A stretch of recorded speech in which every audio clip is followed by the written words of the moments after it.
Welcome to VS online classes.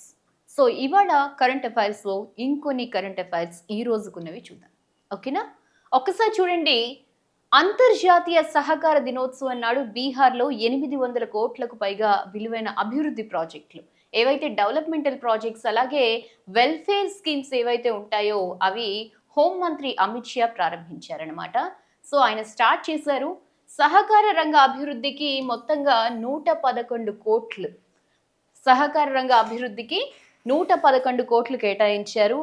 And next వచ్చేసి సరసమైన గృహ నిర్మాణానికి 421 కోట్లు, పట్టణాభివృద్ధి అంటే అర్బన్ డెవలప్మెంట్ అలాగే గృహ నిర్మాణం అంటే కన్స్ట్రక్షన్ డిపార్ట్మెంట్కి కన్స్ట్రక్షన్కి ఏమి ఇచ్చారు అంటే 421 కోట్లు కేటాయించారు. అలాగే 133 కొత్త పోలీస్ స్టేషన్లు, కొత్తగా 133 పోలీస్ స్టేషన్లు, అలాగే వాటి మౌలిక సదుపాయాలకి 181 కోట్లు. ఓకేనా? ఇలా ఈయన కేటాయించడం జరిగింది. నెక్స్ట్ చూస్తే అదనంగా కనెక్టివిటీ మరియు వాణిజ్యం అంటే ట్రేడ్ అండ్ కామర్స్ అంటారు. సో రోడ్డు రవాణా అలాగే హైవే ప్రాజెక్ట్స్కి, ఒకటి రోడ్డు రవాణా హైవే ప్రాజెక్టులో మొత్తం ఎంత కేటాయించారు అంటే 109 కోట్లు పెట్టారు.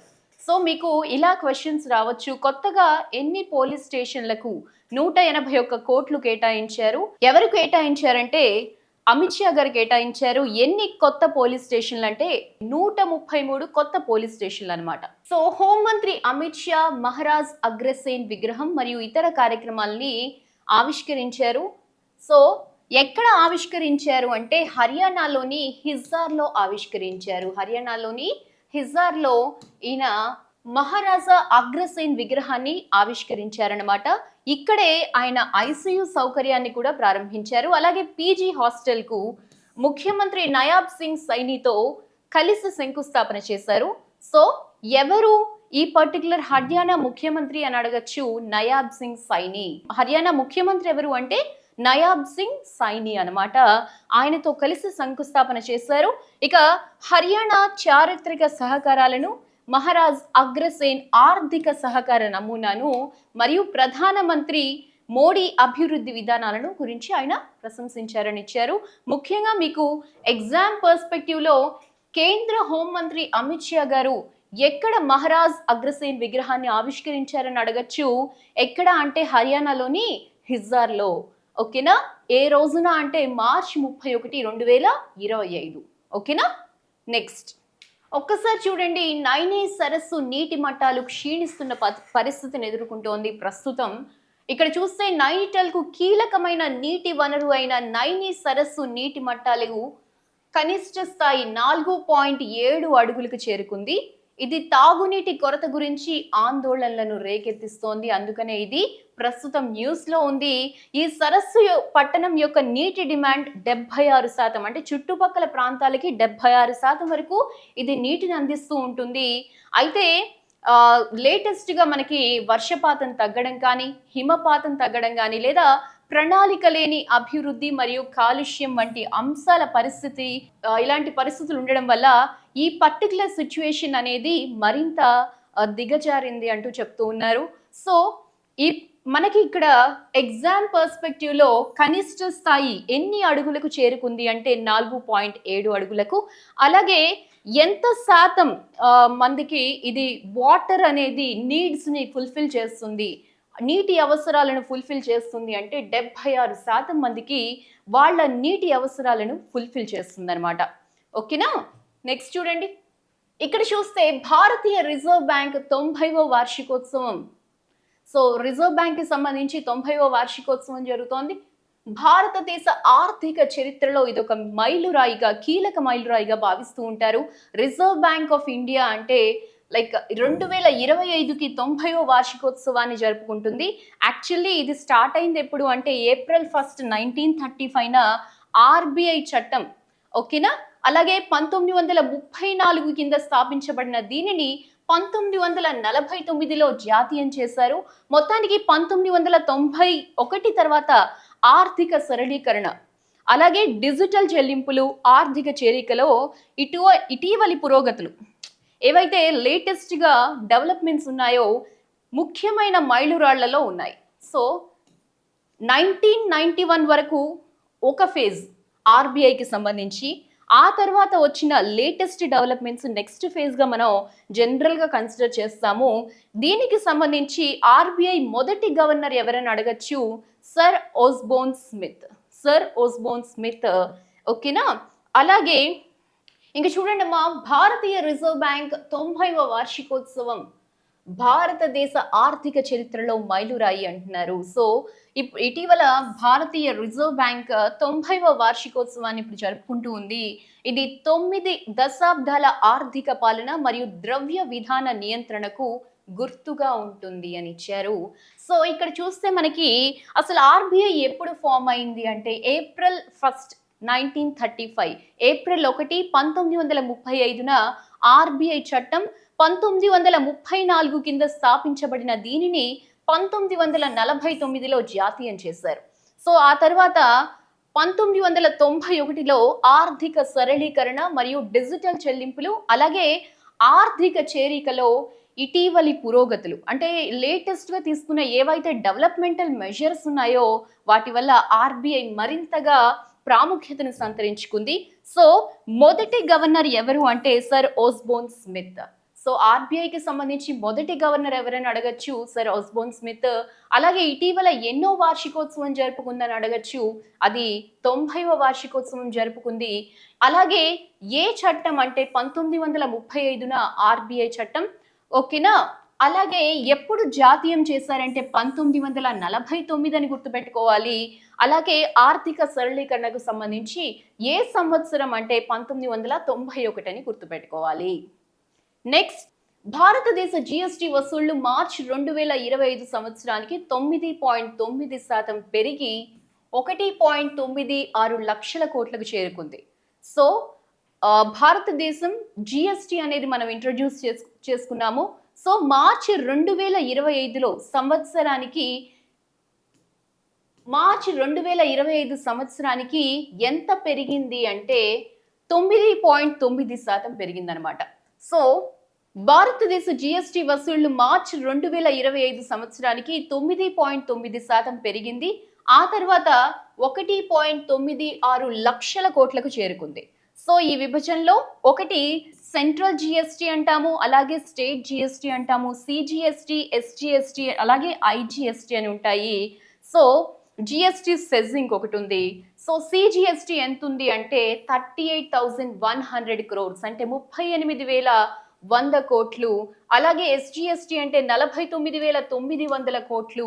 అలాగే ఐజిఎస్టి అంటే 95,900 కోట్లు. మరియు జిఎస్టి సెస్ అంటే 12,300 కోట్లు ఉన్నాయి. సో వాపసుల తర్వాత నికర జిఎస్టి వసూళ్లు ఎంత ఉన్నాయి అంటే 1,76,000 కోట్లు ఉన్నాయి. 1,76,000 కోట్లు ఉన్నాయి.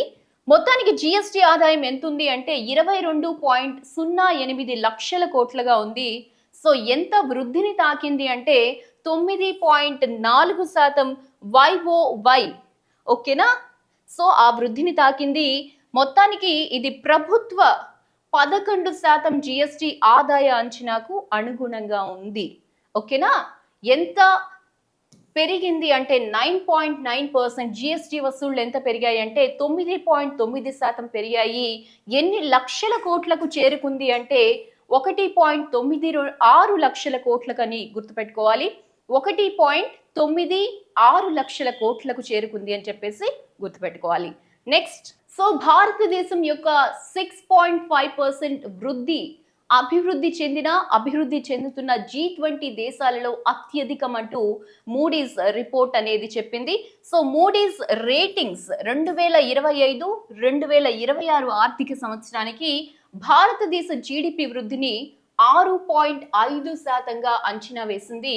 ఇది 6.7% నుండి స్వల్ప మందగమనం, అంటే కొద్దిగా తగ్గినా కూడా G20 దేశాల్లో మాత్రం అత్యంత వేగంగా అభివృద్ధి చెందుతున్న ఆర్థిక వ్యవస్థగా భారత్ నిలుస్తోంది. ఓకే, ఇక చూస్తే దీనికి ముఖ్యమైన కారణాలు ఏంటంటే, ఒకటి ఆదాయ పన్ను రాయితీ.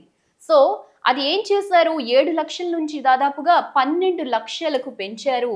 అలాగే ఆర్బీఐ వడ్డీ రేటును 6.25%కి తగ్గించడం, అలాగే వినియోగదారుల వ్యయం సో వీటన్నిటిని పర్చేసింగ్ పవర్ అంటారు. పర్చేసింగ్ పవర్ని ఎప్పుడైతే మనకి ఆర్బీఐ వడ్డీ రేటు తగ్గిస్తుందో, ఇంట్రెస్ట్ రేట్ ఎప్పుడైతే తగ్గుతుందో వినియోగదారుల పర్చేసింగ్ పవర్ పెరుగుతుంది. అంటే వాళ్ళు పర్చేసింగ్ పవర్ అంటే they are able to buy something in the market. అంటే ఏదైనా వాళ్ళు మార్కెట్లో కొనగలరు. సో దానివల్ల ఏమవుతుంది అంటే ఆర్థిక వ్యవస్థ మరింత బలంగా నిలబడుతుంది. నెక్స్ట్ చూస్తే ద్రవ్యోల్బణం సగటున 4.5% ఉంటుందని అంచనా వేయబడింది. సో ఇక్కడ ఇన్ఫ్లేషన్ గురించి చెప్పుకోవాలి. ఇన్ఫ్లేషన్ ఎప్పుడు కూడా ఎక్కువైనా తక్కువైనా ఆర్థిక వ్యవస్థకు ఇబ్బంది. ఇన్ఫ్లేషన్ అనేది సర్టైన్ రేట్లో ఎప్పుడు కూడా మనం మెయింటైన్ చేయాల్సి ఉంటుంది. ఎప్పుడైతే ఎక్కువ తక్కువలు అవుతుందో అప్పుడు భారత ఆర్థిక వ్యవస్థలో లేదా ఏ కంట్రీకి సంబంధించిన ఆర్థిక వ్యవస్థలో కొన్ని మార్పులు చేర్పులు వస్తూ ఉంటాయి. సో దానికోసమే మనకి ఆర్బీఐ ఎప్పటికప్పుడు ఇంట్రెస్ట్ రేట్స్ని అలాగే ఇంకొన్ని మెషర్స్ని తీసుకుంటూ ఉంటుంది. ఇంకొకటి చూడండి అమ్మా, యూపీఐ ఇప్పుడు హాట్ టాపిక్ అనమాట. ప్రతి ఒక్కళ్ళు ఫోన్పే, గూగుల్ పే ఎక్కువగా యూజ్ చేస్తూ ఉన్నారు. సో యూపీఐ లావాదేవీలు అనేవి మార్చి 2025లో రికార్డు స్థాయిలో 24.77 ట్రిలియన్లను తాకింది. ఇది ఫైనాన్షియల్ ఇయర్ 2025లో కొత్త గరిష్ట స్థాయిని సూచిస్తోంది అని ఇచ్చారు. సో రికార్డు స్థాయిలో ఉన్నాయి. విలువ ఎంత ఉంది అంటే 24.77 ట్రిలియన్లుగా ఉంది.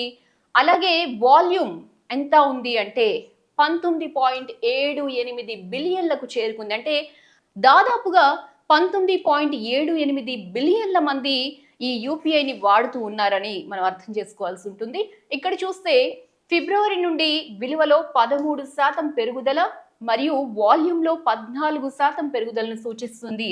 అంటే దీన్ని మొత్తంగా మనం ఎలా అర్థం చేసుకోవాలి అంటే యూపీఐ అనే దాన్ని మనం బాగా వాడుతున్నాం, అంటే డిజిటల్ ట్రాన్సాక్షన్స్ ఎక్కువగా చేస్తూ ఉన్నాం. సో దీనికోసం మన గవర్నమెంట్స్ చాలా ఎఫర్ట్స్ పెట్టాయి అండ్ అలాగే మనకి ఆ రిజల్ట్ కూడా ఇక్కడ కనిపిస్తుంది. ఒకసారి చూస్తే ఫైనాన్షియల్ ఇయర్ 2025కి యూపీఐ లావాదేవీల విలువ 260.56 ట్రిలియన్లు మరియు 131.14 బిలియన్ లావాదేవీలు భారతదేశ డిజిటల్ ఆర్థిక వ్యవస్థలో దాని ఆధిపత్యాన్ని మరింత బలోపేతం చేస్తుంది అని చెప్పి ఇచ్చారు. ఓకేనా? సో ఇక రీసెంట్ అపాయింట్మెంట్స్ చూద్దాము. ఒక్కసారి చూస్తే డిబిఎస్ బ్యాంక్ ఇండియాలో consumer banking group MD and హెడ్గా అంబున్స్ చెన్నా చేరారు. సో ఈయన గతంలో ఎక్కడ వర్క్ చేశారంటే కోటక్ మహీంద్రా బ్యాంక్లో 16 ఇయర్స్కి పైగా ఈయనకి అనుభవం ఉంది. కొత్తగా అపాయింట్మెంట్స్ పాయింట్లో ఖచ్చితంగా ఇలాంటి క్వశ్చన్స్ బ్యాంకింగ్లో పడవచ్చు. ఒకసారి చూసుకోండి. డిబిఎస్ బ్యాంక్ ఇండియాలో consumer banking group MD and హెడ్గా ఎవరు నియమితులయ్యారని అడగచ్చు, అంబున్స్ చెన్నా. నెక్స్ట్ ఇంకా చూడండి, స్పేస్ ఎక్స్ విజయవంతంగా ఫ్రేమ్ 2 మిషన్ను ప్రారంభించింది. భూమి యొక్క ధృవాలపై ప్రయాణించిన మొదటి మానవులు కూడా మనకి ఇక్కడ కనిపిస్తూ ఉన్నారు. ఒక్కసారి చూస్తే ఫ్రేమ్ 2 మిషన్ని ప్రయోగించింది. ఇది భూమిని ధృవం నుండి ధృవానికి కక్ష్యలోకి తీసుకున్న మొట్టమొదటి మానవ అంతరిక్ష ప్రయాణాన్ని సూచిస్తుంది. సో నాసా యొక్క ఆల్రెడీ నిన్న డిస్కస్ చేశాం. ఎక్కడి నుంచి ఈ పర్టికులర్ మిషన్ జరిగింది అంటే కెనడా స్పేస్ సెంటర్. సో ఇక్కడ నుండి ఫాల్కన్ 9 రాకెట్లో పౌర సిబ్బంది తమ 3 నుండి 5 రోజుల మిషన్లో 90 డిగ్రీల ధృవ కక్షలో, నిన్న మనం ఆల్రెడీ డిస్కస్ చేసాం ఎన్ని డిగ్రీల ధృవ కక్షలో, 90 డిగ్రీలు. సో 22 ప్రయోగాలు చేస్తారనమాట. సో మొదటి వాటిలో అంతరిక్షంలో ఏం చేస్తారు, ఫస్ట్ ఎక్స్రే తీసుకుంటారు, తర్వాత మైక్రోగ్రావిటీలో పుట్టగొడుగుల పెరుగుదల, అలాగే యుఎస్ వెస్ట్ కోస్ట్ లో డ్రాగన్ సిబ్బంది రికవరీ ఉన్నాయి. సో ఇందులో మెయిన్ పర్సన్ ఎవరు, హూ ఇస్ ద కమాండర్ అని అడగచ్చు. ఆయన ఎవరో కాదు, చున్ వాంగ్ అని గుర్తుపెట్టుకోండి. అలాగే వైద్యాధికారిగా ఎవరున్నారు, ఎరిక్ ఫిలిప్స్ ఉన్నారు. అలాగే పైలట్ గా రాబియా రోగే ఉన్నారు. అలాగే వాహన కమాండర్ ఎవరు అంటే జానికే Mickelson. Okay, next Lal Bahadur Sastry గారి పైన ఒక బుక్ రాయడం జరిగింది. అదేంటి అంటే ది గ్రేట్ కన్సిలియేటర్ అని రాయడం జరిగింది. దానికి ట్యాగ్ లైన్ వచ్చేసి Lal Bahadur Shastri and the transformation of India అంటూ ఒక ట్యాగ్ లైన్ ఇచ్చారు. ఇక్కడ చూస్తే ఎవరు రాశారు ఈ బుక్ అంటే సంజీవ్ చోప్రా రాశారు. ఎవరు రాశారు అంటే సంజీవ్ చోప్రా రాశారు. అంతవరకు గుర్తుపెట్టుకోండి exam point of view. So tiger ట్రింప్ 2025 వ్యాయామం. సో భారతదేశం యుఎస్ ద్వైపాక్షిక ట్రై సర్వీస్ HADR వ్యాయామం యొక్క 4వ ఎడిషన్ అయిన టైగర్ ట్రింప్ 2025 వ్యాయామం ఏప్రిల్ 1 నుండి 13 వరకు ఎక్కడ తూర్పు సముద్ర తీరంలో జరుగుతుంది. ఓకేనా, ఒకటి గుర్తుపెట్టుకోండి. నెక్స్ట్ పాయింట్ వచ్చేసి ఈ వ్యాయామంలో విశాఖపట్నంలో హార్బర్ దశ ఎప్పుడు ఏప్రిల్ 1 నుంచి 7 మరియు కాకినాడ నుండి సముద్ర దశ ఏప్రిల్ 8 నుండి 13. అలాగే ఇందులో ఉమ్మడి సముద్ర ఉభయచర మరియు వైద్య సహాయ కార్యకలాపాలు కూడా ఉన్నాయంట. సో ఇది గుర్తుపెట్టుకోండి. ఎవరెవరు ఇందులో భాగస్వాములు అవుతున్నారు, భారత నావికాదళం ఏదేది పార్టిసిపేట్ చేస్తున్నారు అంటే ఒకటి INS జలస్వా, INS ఘరియల్, అలాగే P-8I విమానం అన్నమాట. అలాగే భారత సైన్యానికి సంబంధించి 91 పదాతి దళ బ్రిగేడ్, అలాగే భారత వైమానిక దళం వచ్చేసి C-130, అలాగే MI-17 హెలికాప్టర్స్, అలాగే US నేవీకి సంబంధించి USS కామ్స్టాక్, USS Ralph Johnson, US marine division ఉన్నాయి. బట్ ఇవన్నీ కాదు, మీరు గుర్తుపెట్టుకోవాల్సింది ఏంటి, ఎప్పుడు జరుగుతుంది, ఎక్కడ హార్బర్ దశ విశాఖపట్నంలో ఎప్పుడు జరిగింది, కాకినాడ నుండి సముద్ర దశ ఎప్పుడు జరిగింది. సో ఏప్రిల్ 1 నుండి 7, సముద్ర దశ ఏప్రిల్ 8 నుండి 13 ఉన్నాయి. ఓకేనా. నెక్స్ట్ ఇవి కూడా if you are able to remember గుర్తుపెట్టుకోండి, లేదు అంటే 2 or 3 టైమ్స్ వీడియో చూడండి, that will be helpful to. So ప్రఖ్యాత చరిత్రకారుడు మైనాస్వామికి ప్రతిష్టాత్మక ఉగాది అవార్డు ప్రదానం చేశారు. సో ఈయన వచ్చేసి పురావస్తు శాస్త్రవేత్త అనమాట. ఈయనకి ఏం చేశారు అంటే ఉగాది అవార్డుతో సత్కరిస్తూ ఉన్నారు. ఎవరు అంటే ఆంధ్రప్రదేశ్ ప్రభుత్వం ఇస్తూ ఉంది. ఓకే, ముఖ్యమంత్రి చంద్రబాబు నాయుడు గారు ఈ అవార్డును ప్రదానం చేయబోతున్నారు. సో ఇందులో ఏమేమి ఇస్తారు అంటే కళారత్న బిరుదు ఒకటి, హంస పథకం ఒకటి, అలాగే ప్రశంసా పత్రం, అలాగే నగదు. సో ఈ బేసిక్గా ఇలాంటివన్నీ జరగబోతున్నాయి. ఈ వేడుక ఆదివారం విజయవాడలోని తుమ్మలపల్లి కళాక్షేత్రంలో జరగబోతోంది. So Aryna Sabalenka 2025 Miami open గెలిచింది. జెస్సికా పెగులాను వరుస సెట్లలో ఓడించింది. ప్రపంచ నెంబర్ 1 అరీనా సబలెంకా ఫైనల్లో జెస్సికా పెగులాను 7-5, 6-2 తేడాతో ఓడించి తన తొలి మయామి ఓపెన్ టైటిల్ను గెలుచుకుంది. ఒక్క సెట్ కూడా కోల్పోకుండా టోర్నమెంట్ను పూర్తి చేసింది. సో ఇది గుర్తుపెట్టుకోండి, అరీనా సబలెంకా ఏ ఓపెన్ని గెలిచింది, మయామి ఓపెన్ని గెలిచింది, ఏ సంవత్సరానికి గాను, 2025 సంవత్సరానికి గాను అని మిమ్మల్ని అడగచ్చు. అండ్ ఫస్ట్ ఇంకొకటి ఏంటంటే 2025 సంవత్సరానికి సంబంధించి మయామి ఓపెన్ ఎవరు గెలిచారు అని అడిగితే మీరు చెప్పాల్సింది ఏంటి, అరీనా సబలెంకా. ఓకేనా, ఆప్షన్ చూస్ చేసుకోవాల్సింది ఇదే. Next Utkal Dibasa. So Bengal presidency నుంచి విడిపోయిన తర్వాత 1936లో భారతదేశంలో మొట్టమొదటి భాష రాష్ట్రంగా ఒడిశా ఏర్పడిన జ్ఞాపకార్థం ప్రతి సంవత్సరం ఏప్రిల్ 1న చేసే ఒక దివస్ ఏంటి అంటే ఒడిశా దినోత్సవం ఏంటంటే ఉత్కల్ దివస్ అని చేస్తూ ఉంటారు. సో ఇది చారిత్రాత్మకంగా మనం పరిగణించవచ్చు. ఓకేనా. సో ఈ ప్రాంతం ఎలా ఫేమస్ అయింది అంటే చారిత్రాత్మకంగా కళింగగా పిలువబడే ఈ ప్రాంతం దాని శ్రేయస్సు, కళింగ యుద్ధం మరియు సాంస్కృతిక పురోగతికి ప్రసిద్ధి చెందింది. ఓకేనా. సో అలాగే ఇది కొన్ని ఉద్యమాలకు కూడా ఊపిరి పోసినట్లుగా భావించవచ్చు. ఒకటి, బ్రిటిష్ పాలనలో ఒడిశా విభజించబడింది. ఇది మధుసూదన్ దాస్, గోపబంధు దాస్ మరియు ఫకీర్ మోహన్ సేనాపతి నేతృత్వంలో రాష్ట్ర ఉద్యమానికి ఆజ్యం పోసింది. సో అందుకే ఈ ఉత్కల్ దివస్ ఆర్ ఈ ప్రాంతం ఏదైతే ఉందో ఒడిస్సా. సో బెంగాల్ ప్రెసిడెన్సీ నుంచి విడిపోయి 1936లో భారతదేశంలో మొట్టమొదటి భాషా రాష్ట్రంగా ఒడిశా ఏర్పడిన జ్ఞాపకార్థం ప్రతి సంవత్సరం ఏప్రిల్ 1న ఉత్కల్ దివస్ జరుపుకుంటూ ఉంటారు. సో అంతవరకు గుర్తుపెట్టుకోండి ఎగ్జామ్ పర్స్పెక్టివ్లో. నెక్స్ట్ చూడండి, ప్రపంచ ఆటిజం అవగాహన దినోత్సవం 2025 తేదీ ఏంటి, థీమ్ ఏంటి, చరిత్ర ఏంటి, ప్రాముఖ్యత ఏంటి. సో ఏప్రిల్ 2, 2025న అడ్వాన్సింగ్ న్యూరో డైవర్సిటీ మరియు యుఎన్ సస్టైనబుల్ డెవలప్మెంట్ గోల్స్ అనే థీమ్తో ప్రపంచ ఆటిజం అవగాహన దినోత్సవాన్ని యుఎన్ అంటే యునైటెడ్ నేషన్స్, తెలుగులో ఐక్యరాజ్య సమితి అంటాము. సో దీన్ని పాటిస్తూ ఉంటుంది ఈ పర్టికులర్ రోజుని. ఓకేనా? ఏంటది? అడ్వాన్సింగ్ న్యూరో డైవర్సిటీ మరియు యుఎన్ సస్టైనబుల్ డెవలప్మెంట్ గోల్స్ అనే థీమ్తో ప్రపంచ ఆటిజం అవగాహన దినోత్సవాన్ని పాటిస్తూ ఉంటుంది. ఓకేనా?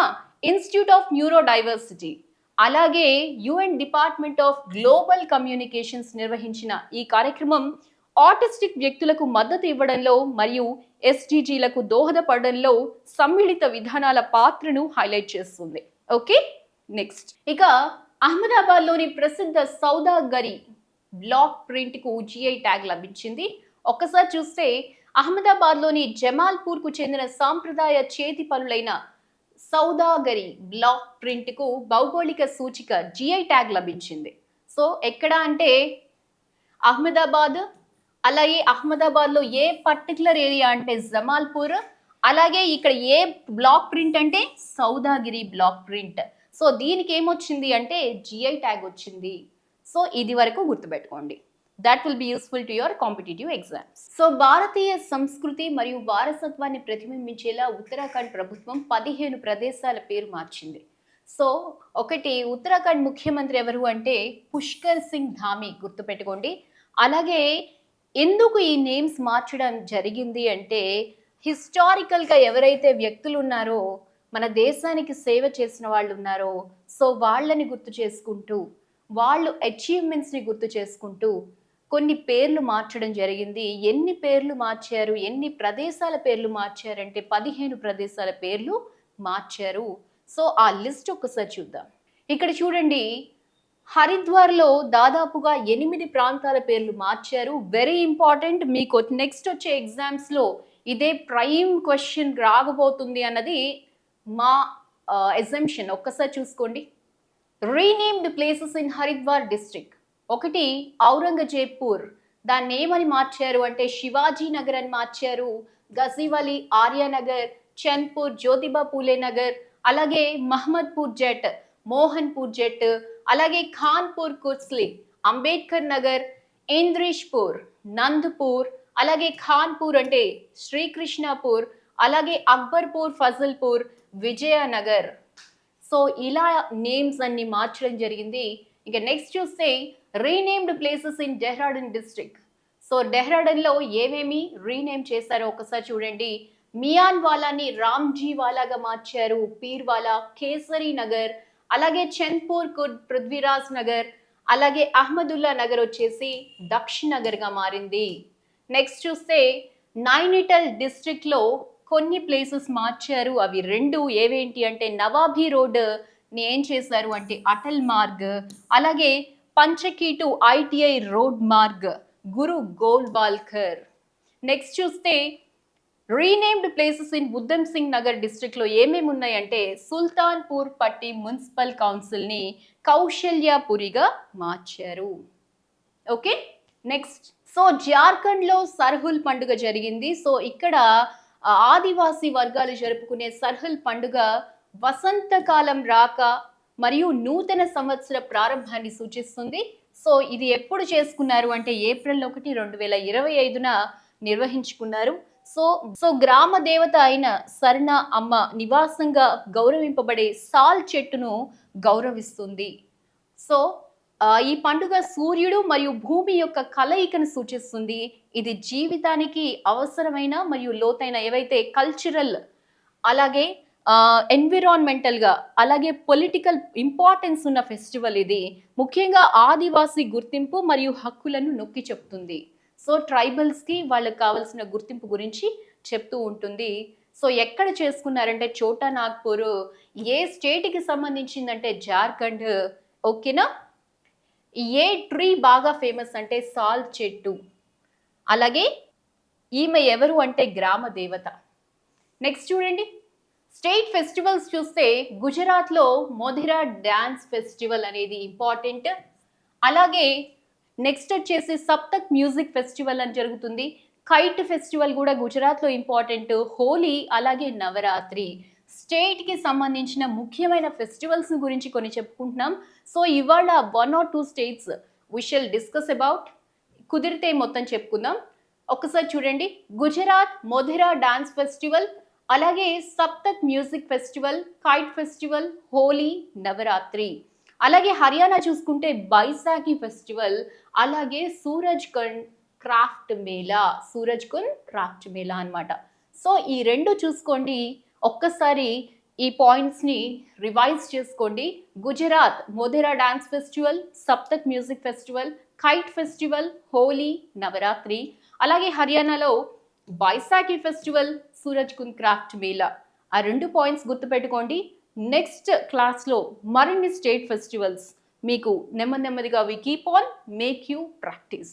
సో కొన్ని క్వశ్చన్స్ చూద్దాం. చూడండమ్మా, కేంద్ర హోంమంత్రి అమిత్ షా హర్యానాలోని హిస్సార్లో ఎవరి విగ్రహాన్ని ఆవిష్కరించారు అని అడిగారు. ఎవరి విగ్రహాన్ని ఆవిష్కరించారు?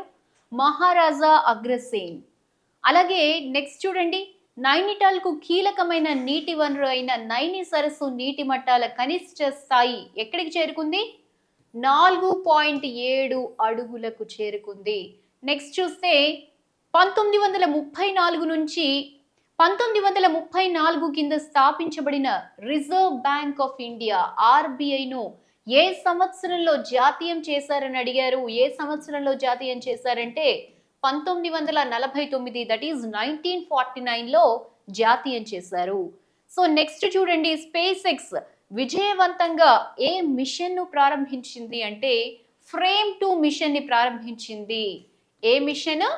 ఫ్రేమ్ 2 మిషన్ని ప్రారంభించింది. ది గ్రేట్ కన్సిలియేటర్ పుస్తక రచయిత ఎవరు? పుస్తక రచయిత ఎవరు అంటే సంజీవ్ చోప్రా. ఈ ది గ్రేట్ కన్సిలియేటర్ అంటే ఎవరి గురించి అంటే లాల్ బహదూర్ శాస్త్రి గారి గురించి ఈ ది గ్రేట్ కన్సిలియేటర్ అనే పుస్తకం రాయడం జరిగింది. సో లాల్ బహదూర్ శాస్త్రి గారి గురించి ది గ్రేట్ కన్సిలియేటర్ అనే పుస్తకం రాయడం జరిగింది. That's it for today. ఇక మరిన్ని అప్డేట్స్తో రేపు కరెంట్ అఫైర్స్లో మళ్ళీ కలుద్దాం. Till then, it's me signing off.